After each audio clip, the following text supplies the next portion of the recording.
The process of vetting of cabinet secretaries, it appeared as if they were all looking for the position of chief diplomat. Even the most militant ones were being very polite and asking to be given the jobs. They did get them. Here comes another wish list from Father Christmas in the name of a permanent secretary. And they again will be making nice as they ask for this job, because now the process has begun for the vetting of 51 who have been nominated as principal secretaries by President William Ruto.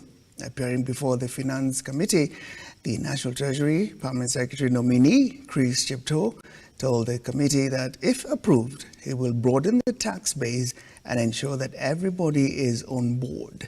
Chepto, however, stated the move will not affect hustlers.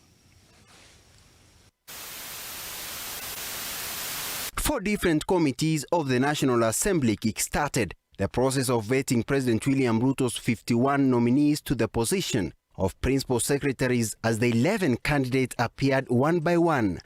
I, Dr. Chris Chepto, do swear. National Treasury PS nominee Chris Chepto was the first to face questions from the members of the Finance Committee. That we get for Lisa, the other loans, which are very expensive. We work hard to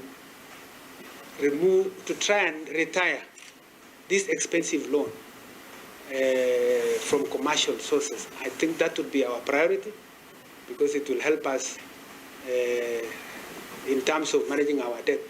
While owing the committee members to approve his nomination, Chepto told the members that if approved, he will broaden tax bases to ensure that all Kenyans are on board. Chepto, however, maintained that taxing will not affect hustlers. So I think there is a need that we would drive towards widening the tax base by bringing in more. Of course, the informal sector is an area that is of concern, because when you look at current statistics, 19 million, we have informal employment. Those who are in formal employment are 19 million Kenyans. Those who have been employed by the private sector are about 2 million. The public sector has only employed 1 million. Chepto also explained his plan to work with the national government to lower the cost of living through increasing agricultural production. That is an attempt by the government to ensure that cost of production is addressed. And I think that's how to address the issue of high cost of living, at least from the food perspective.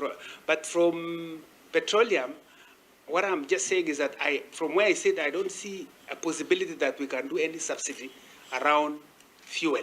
Interior Ministry PS nominee Raymond Omolo also sat before the Internal Affairs Committee, where he told the members of the committee that if approved, it will strengthen the National Police Intelligence Mechanism and uphold the use of technology as a way of dealing with the rise of crime cases.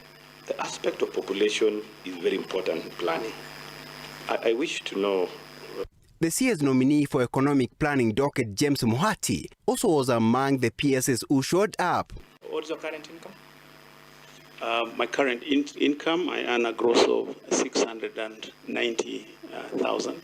More principal secretaries nominee are expected to appear before the complementary committee of the National Assembly tomorrow in a process that is expected to go until on Friday, where the list will be tabled before the National Assembly for formal approval.